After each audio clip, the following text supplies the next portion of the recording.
आपण आता आलो आहोत कळंब चांडोली जिल्हा परिषद गटामध्ये या जाधववाडी या गावामध्ये या गावातील ग्रामस्थांकडून जाणून घेऊन आहोत की या ठिकाणची राजकीय परिस्थिती कशी आहे। त्या ठिकाणी चांगली आहे, साहेबांच्या माध्यमातून कामं भरपूर होतात, चालू आहे.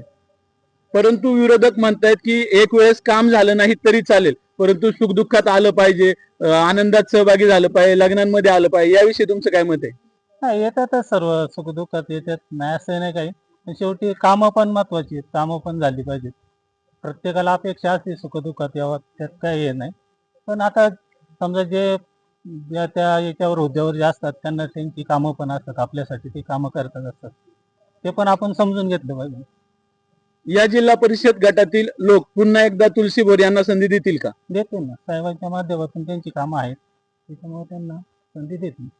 रमेश खिलारी त्यांच्या पत्नी या गणातून उभे आहेत, त्यांना कसा प्रतिसाद असेल? त्यांना पण चांगला प्रतिसाद, कारण रमेश खिल्लारी चांगले कार्यकर्ते आहेत, त्यांची कामं सतत साहेबांच्या माध्यमातून त्यांची पण चालू असतात कामं, त्याच्यामुळे त्यांचे मॅडमला पण काही प्रॉब्लेम येणार नाही, चांगली कामं.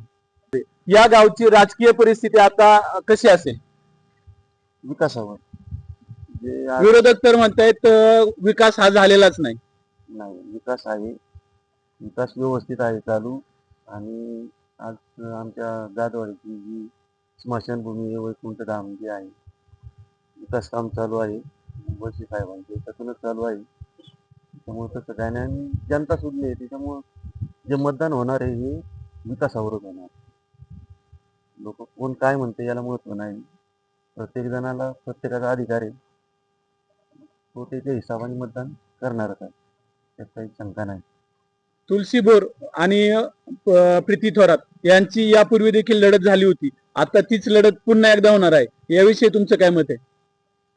तुलसीताई बरोबर वळसे साहेबांच्या सानिध्यात असल्यामुळं विकास हा आहेच, त्याच्यामुळं 100% त्यांना मतदान होईल. तुमची जी राहिलेली विकास कामं आहेत ती कोण मार्गी लावू शकतं असं तुम्हाला वाटतं? नाही, आता ते कसं आहे का,